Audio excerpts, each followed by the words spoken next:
The court will call the case of Country Meadows Apartments versus Tariq Day and Erica Witherspoon. Case number 23C0276. Good afternoon, Your Honor. Christopher Borkin appearing on behalf of the plaintiff. Good afternoon.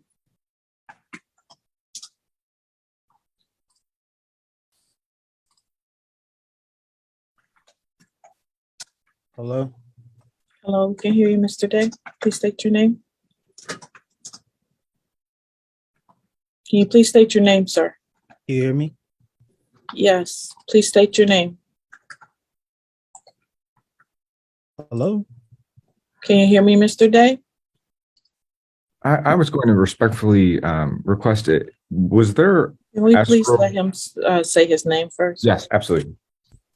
Mr. Day, Yes. could you state your name, please, sir? I am Teresa Martari.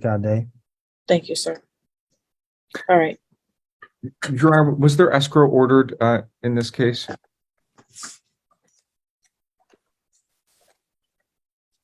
No, there's no escrow that's been ordered. Understood. I think there was some confusion on my part early on. Plaintiff respectfully requests the court to find no triable issue today. Rent to retain is $4,323.60. Mr. Borkin, Yes, Your Honor. I'm going to need you to address the issues that we left off with before we get to that, which Absolutely. was the fact that at the last time we were here, there was a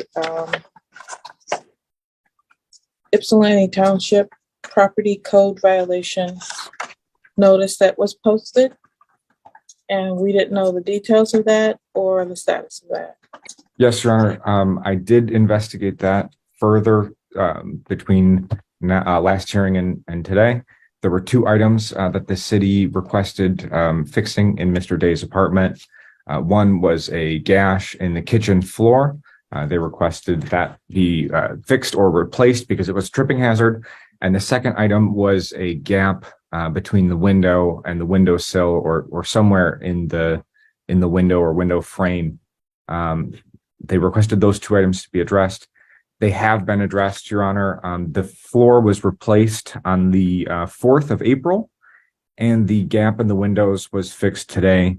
The reinspection was today, Your Honor, and the city inspector did indicate that the problems were addressed, that there were no further actions to be taken by my client. Thank you. Mr. Day, is that true?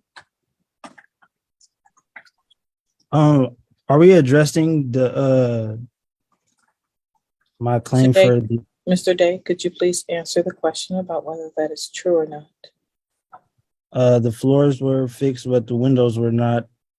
But aside from that, I was needed to know because we didn't ever address the issue of the violation of my consumer rights.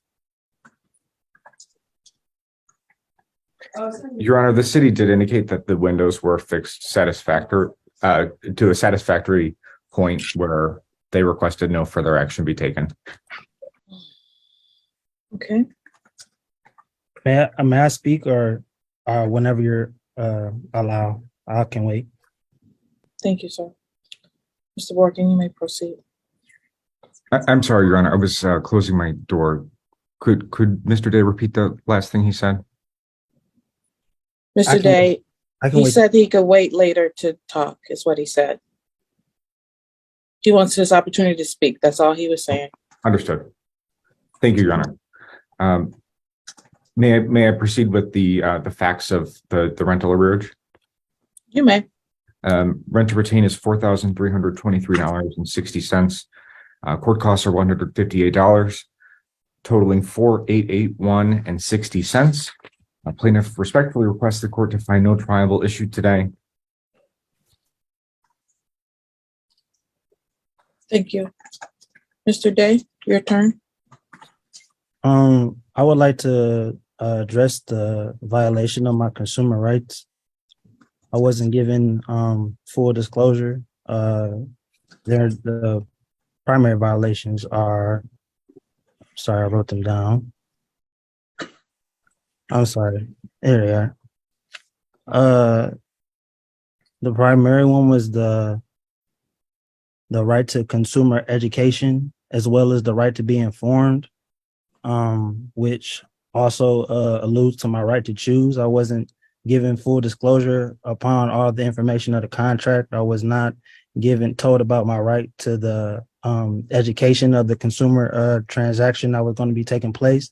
I wasn't told that as of the consumer credit transaction that took place, the consumer purchase that took place, that I was in fact the creditor of that account, because with our private property being the signature, it was given the contract, they gave the contract interest, and we became investors within the trust agreement of between Country Meadows Apartments LLC and the natural persons, consumers on the contract. And I would like the opportunity to be able to effectively perform our defense in regards to the claim that was sent to you all as well. Yes. So with that all being said, I would just ask for a date to be able to provide my defense and all my evidences. Today is the date for any defenses and evidences, Mr. Day.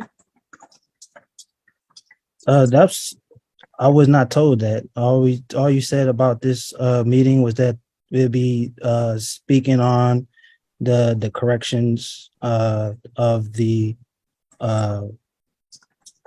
township document or inspection. I was told that this was going to be a date for me to be able to provide my defense. Yeah, that was never talked about. And when I did try to speak, I was kind of bombarded, and I was under a sense of duress. And I'm just asking for a proper date for me to be able to provide my defense, as is I am allowed through the Consumer Bill of Rights, which I have the right to be heard efficiently and without any kind of forced action because of a lack of communication and transparency. I was not told. I don't know if I know it's not on the record because I went back and I watched the recording on YouTube. It was not stated that this is going to be a day for me to provide my defense. So if that is what's being said, then again, that'd be a violation of my Fourth Amendment right, as far as the United States Constitution goes, and as well as what I already mentioned, my consumer right of having the right to be heard. All right. Anything else you want to present today, sir? Because today is the hearing. That's the whole point. I wasn't told that this was going to be a date, so wasn't allowed the proper time to have all my evidences present so I could put them on the record. All right. Thank you, sir. Anything else, Mr. Morgan? Your Honor, from what I gather from Mr. Day's statements, there are certain things that seem to refer to the motion that this court already ruled on. I will not address those.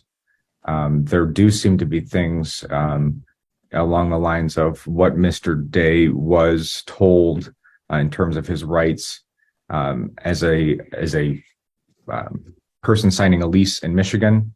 I will indicate for the record that my client's lease has all the proper disclosures under Michigan law to Mr. Day. Mr. Day did, in fact, sign his name to that lease agreement. And I would again ask the court to find no merit to those arguments and no triable issue. There is this other issue that I can gather with there being a trust agreement and Mr. Day being an investor of the property under that trust agreement. Your Honor, I've seen no evidence to support this claim, and if there is any merit to this claim, it has nothing to do with the possession judgment plaintiff is requesting today. Thank you. Thank you. Today is a date and time that was scheduled for the continuation or adjourned trial date from last time due to the fact that there was a township violation that needed to be addressed. This court having heard no defense to the actual amounts that are being claimed at this time. Objection.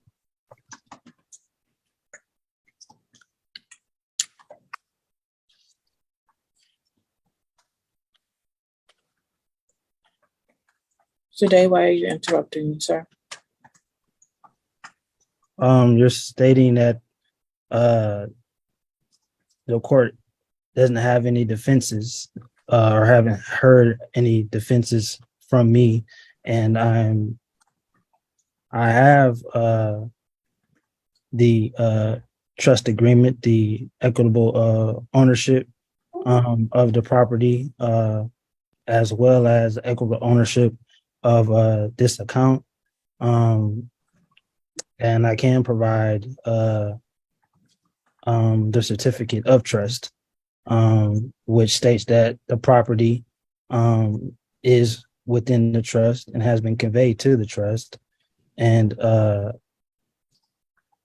also that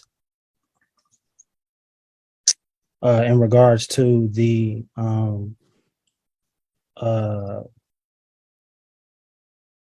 alleged amount owed, I can provide the fact that is a violation of, what is it, 15 USC 1692C, which states, yes. If a consumer notifies a debt collector, the debt collector would be Country Meadows Apartments LLC, that refused to pay the debt, or that the consumer wishes the debt collector to cease further communication with the consumer. The debt collector shall not communicate further with the consumer with the respect to such debt, except to advise the consumer or the natural person that the debt collector's further efforts are being terminated. 2, to notify the consumer that the debt collector or creditor may invoke specified remedies, which are ordinarily invoked by such debt collector or creditor. And I am notifying the debt collector or Country Meadows Apartments that I am the creditor, and I am seeking or invoking, my specified remedies to settle the matter at hand. Again, according to the alleged amount owed, I do not agree with that. And I can also provide the violations tied to that.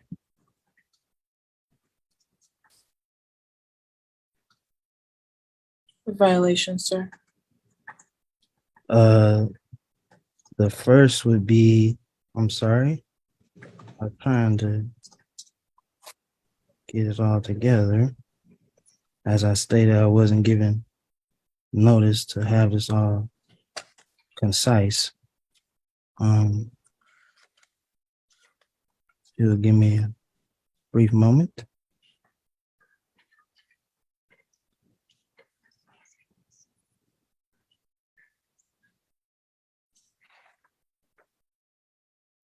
Well, one of them would be 15 USC, subsection 1692 E, which states a false character, amount, or legal status of any debt, also known as, if the amount shown is positive, it is false and misrepresentation. If the balance was owed in a bank account, it would be shown in the negative. This amount is shown positively, which makes that the person makes it so how can a person pay on a positive amount unless there's a double or the T ledger bookkeeping being presented, which again goes to my violation of my consumer rights of not having full disclosure. I wasn't told that there will be a T ledger accounting being performed, to whereas the positive balance that's shown that I received from the assistant Stephanie Robust, I believe this was last month, so it didn't have the alleged incurred or additional amount that brings it to the alleged 4,800 or whatever. The price in that she gave me was as of March 6, 2023 was $3,700.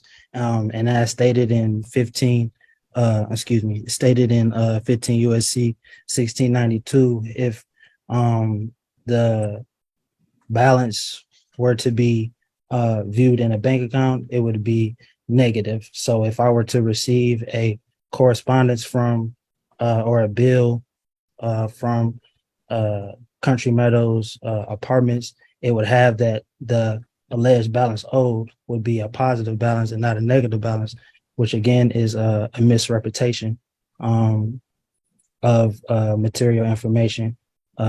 So as I stated, I would just truly appreciate an opportunity to get all my defense together properly.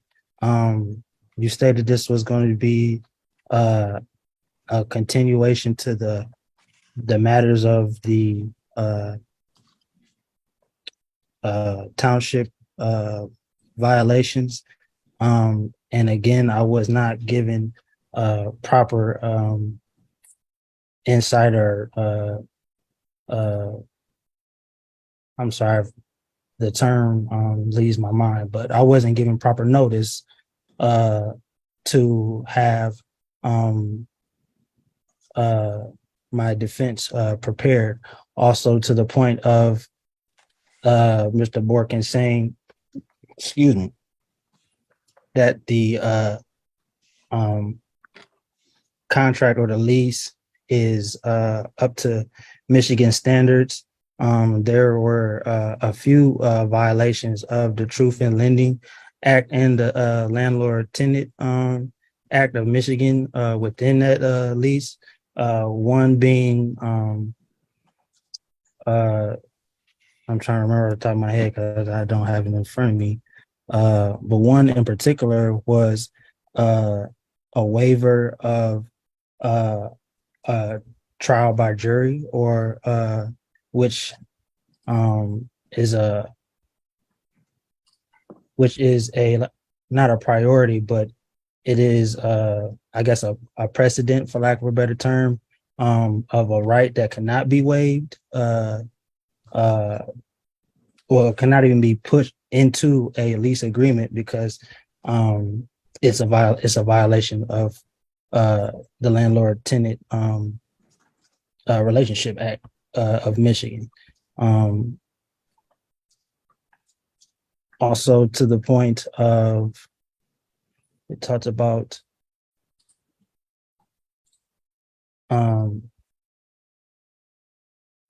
oh yes, to the point of the accounting, the misleading representation of the accounting matter on behalf of Country Meadows Apartments LLC, to have everything be verified to the fact that the amount owed the alleged amount owed is covered via the obligation of the United States, which I believe is 18 USC 8, that states that all obligations are handled, for lack of a better term, by the United States. Since I am the first in line creditor, since the United States is bankrupt and insolvent, all credit is issued via consumers, and as I stated earlier, without my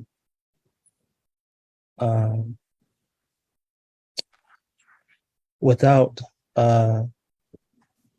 the uncontracted use of my private property, which would be my signature, which Country Meadows then used to,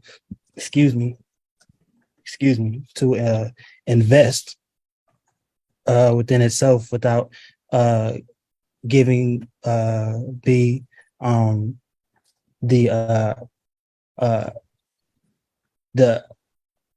ability to accept the interests that were incurred from the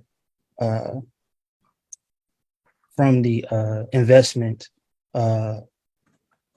of the initial investment, and to have a solid view of what I'm speaking on, I will request a securitization audit to prove that the instrument or the promissory note was not securitized,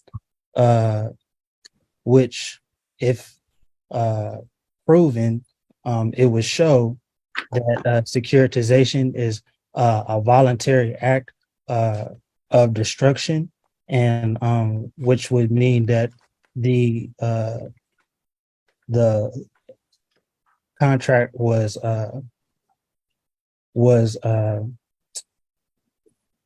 discharged. Yes. So again, I'm requesting, along with the securitization audit of the account, requesting proper time to be able to further prepare my defense, so that I can have all my rights, so that I may be able to enforce all my rights, since, as I've stated, they have been violated numerous times in regards to this matter.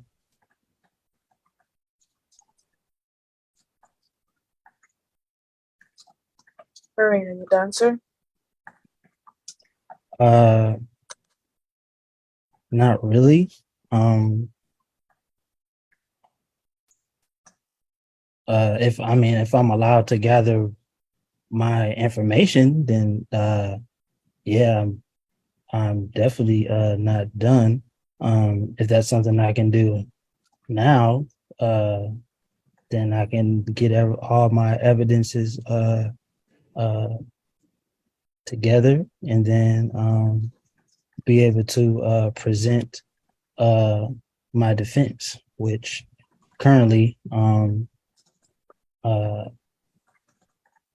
being forced to do ineffectively, or not ineffectively, but not as efficiently as possible, because of the lack of transparency and communication on behalf of the adjudication or the procedural process of this account case.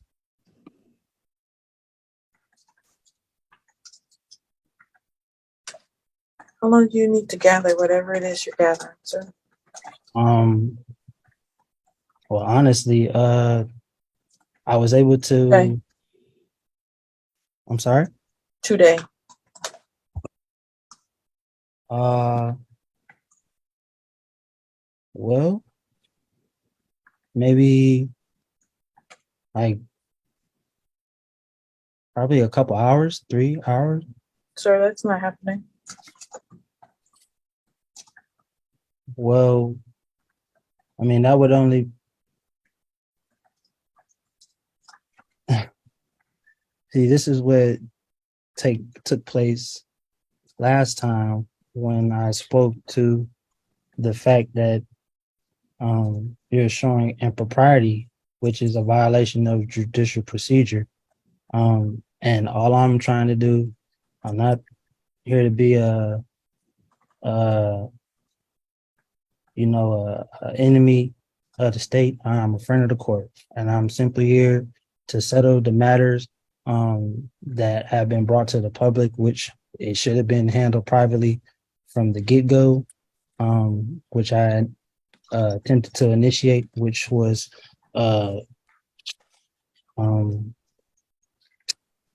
wrongly dismissed. So I'm simply just seeking to be able to enforce and act out my rights, which are protected through your oath of office to the state of Michigan, as well as to the federal constitution, or the state of Michigan constitution, as well as the federal constitution.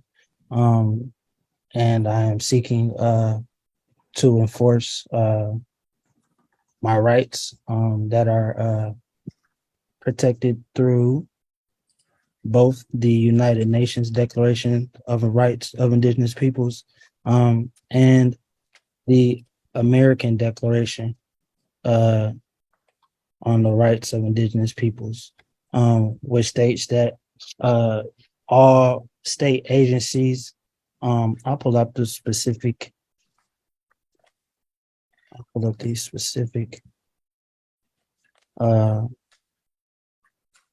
statute from the American Declaration on the Rights of Indigenous Peoples. If I'm not mistaken, it's Article, one of them is Article 21, which is the right to autonomy or self-government.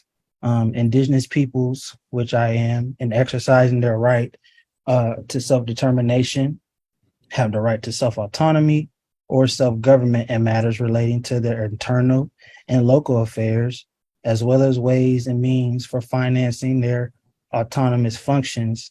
Indigenous peoples have the right to maintain and develop their own decision-making institutions. They also have the right to participate in the decision-making matters which would affect their rights. They may do so directly or through their representatives and in accordance with their own norms, procedures, and traditions. They also have the right to equal opportunities in accessing and participating fully and effectively as peoples in all national institutions and forums, including deliberative bodies. The other, there's quite a few, but another one of the violations that has taken place is of Section 2 of the same document, the Declaration, American Declaration on Rights of Indigenous Peoples, Section 2, Article 5, full effect and observance of human rights. Indigenous peoples and individuals have the right to the full enjoyment of all human rights and fundamental freedoms as recognized in the Charter of the United Nations, the Charter of the Organization of American States, and international human rights law. Article 6, Indigenous peoples have collective rights that are indispensable for their existence, well-being, and integral development as peoples. In that regard, states recognize and respect the right of Indigenous peoples to their collective action, to their juridical, social, political, and economic systems or institutions, to their own cultures, to profess and practice their spiritual beliefs, to use their own tongues and languages, and to their lands, territories, and resources. States, which you are a contractor of the state of Michigan, states shall promote with the full and effective participation of indigenous peoples the harmonious coexistence of the rights and systems of different population groups and cultures, which further validates my statement that throughout these proceedings, I've stated how my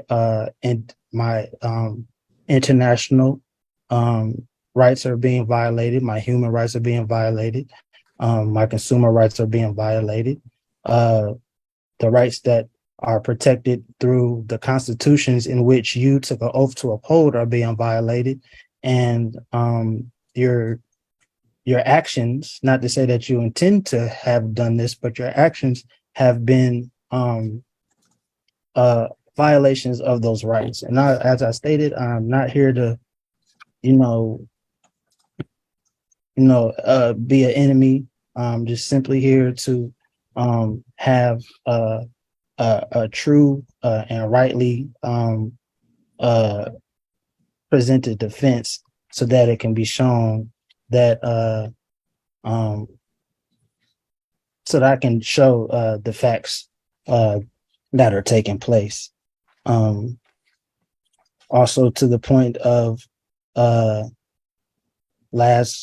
which got me to a point of duress and stress, was, if not last time, but the time prior, you stated that had I not raised my hand or whatever the case to be placed under oath, that my presentment wouldn't be, I don't want to quote you because I'm just off the top of my head. I know it was something to the effects of it wouldn't be on the record or it wouldn't be taken under oath, which I stated would be your actions, though maybe not intended, were regardlessly implied that had I or if I did not raise my right hand or whatever the case, my statement wouldn't be under oath on the record. And I stated that that action that you're taking will be forced assimilation, which, again, this is the American Declaration of the Rights of Indigenous Peoples. Article 10 states the rejection of assimilation. Indigenous peoples have the right to maintain, express, and freely develop their cultural identity in all respects, free from any external attempt at assimilation. Again, states shall not carry out, adopt, support, or favor any policy of assimilation of indigenous peoples or of destruction of their cultures, which would, if done, if those acts are committed, would be an attempt at genocide of our culture. And again, there's a multitude of human rights violations, international rights violations that are taking place. And I am not being afforded the proper time to perfect and present my defense, along with my affidavit, which has yet to be rebutted, has been was wrongly stated to be a motion, which an affidavit is quite different from a motion. And as an indigenous person, when dealing with juridical or adjudication processes, I self-determined to move through an affidavit, which a maxim of law is that an unrebutted affidavit stands as fact. And my affidavit that I tried to or attempted to handle these matters privately, since, again, as I stated earlier, this is a private matter that is being brought to the public, which is even more so an action of defamation of character, because now I'm in the public realm being recorded on YouTube, can be viewed by anyone, and it's showing or attempting to show that I am irresponsible of handling my own affairs as a man and a man of the age of majority. And also to the fact of the alleged or assumed name, the misnomer, which is being presented, is a business entity which was created through or by way of the birth certificate account, which is a trust, because the birth certificate is an investment or a what is the word? Woodrow Wilson stated it is a registration of our biological properties, which any contract that stands, which whose initial or foundational documents are not factual, or we're not given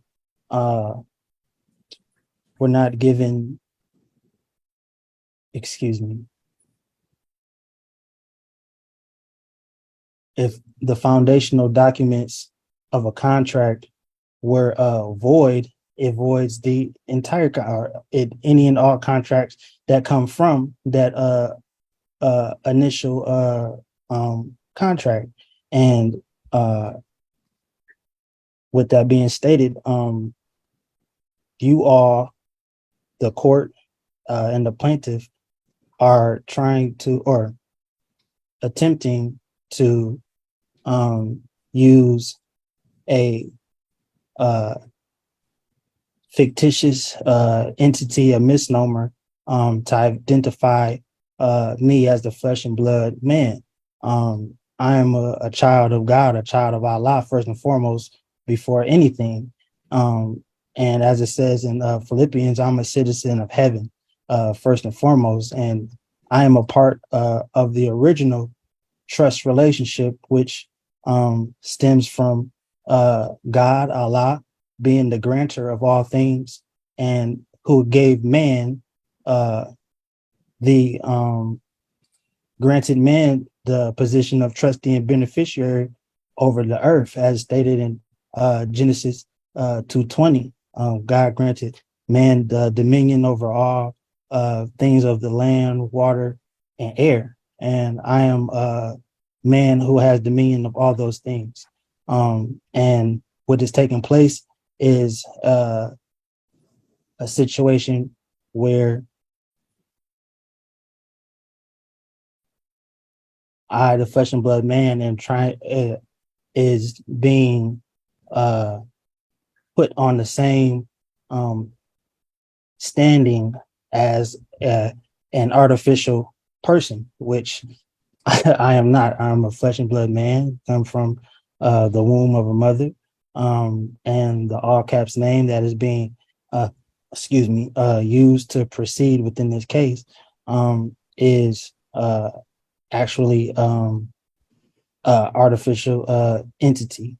And I don't agree to the idiosynonyms of trying to establish that the name that you require to be put on the record is a form of identity. No one can prove or successfully prove that the identity of the part of the alleged defendants of this case. All that to say, as going back to all the violations that have taken place, I'm simply requesting enforcing my right to have proper time to defend or to present my perfected defense, which I am currently not being allowed Your Honor, Mr. Day has had 3 weeks just since the last hearing. This is the sixth hearing. Any of these I'll let claims you is the speak. first time that we're hearing them. None of them have been submitted in writing to plaintiff. I didn't cut you off. Last week you stated, Sir, but in all due respect, he spoke for about 3 minutes. You've been speaking for 30 minutes. and I would have been able to be more concise had I been told and had full transparency and communication of the stature of the proceedings or how they were going to move on. I was only told that we were going to address the township violations. Nothing else was said to the matter. And for you to sit there and try to force me in a limited time frame to just off the top of my head come up with or provide all of my defenses to you is, again, as I stated, has been all through this proceedings, is a form of impropriety, which All right, can you mute him, please? Yes. and Sir, you've been speaking for 30 minutes, repeating the same things many times. At this point in time, we've come here. This is the sixth time we've been here. It was 3 weeks between the first hearing, the last hearing, and this hearing. We've been here 6 times. You've had plenty of opportunity to provide a defense. At this point in time, I'm agreeing with the plaintiff's counsel that there is no tribal issue of fact. I deny all of your myriad of arguments as lacking merit and baseless, for that matter. And at this point in time, I'm issuing a judgment in the amount of $4,881.60. You have 10 days in which to pay that amount, or they will be coming to seek a writ of eviction. This case is done. This hearing illustrates how courtroom proceedings focus on clear legal issues rather than philosophical or ideological arguments. The defendant attempted to challenge the eviction using a wide range of claims involving consumer rights, trust ownership, constitutional protections, and international human rights declarations. However, the legal question before the court was much narrower: whether the tenant owed rent under the lease agreement. Courts require defendants to provide evidence or legal arguments directly addressing the claim. Because the defendant did not present evidence disputing the rent amount or showing payment, the judge concluded that the arguments did not create a legitimate dispute. Sovereign citizen theories often rely on misunderstandings about contracts, financial systems, or jurisdiction. While these ideas may circulate widely online, they are not recognized as valid legal defenses in court. Judges are also responsible for maintaining efficient proceedings. When arguments become repetitive or irrelevant, the court can move forward with a ruling once it determines that no valid defense has been presented. The key lesson here is that successful legal defenses rely on evidence and applicable law, not theories that fall outside the legal framework used by the courts.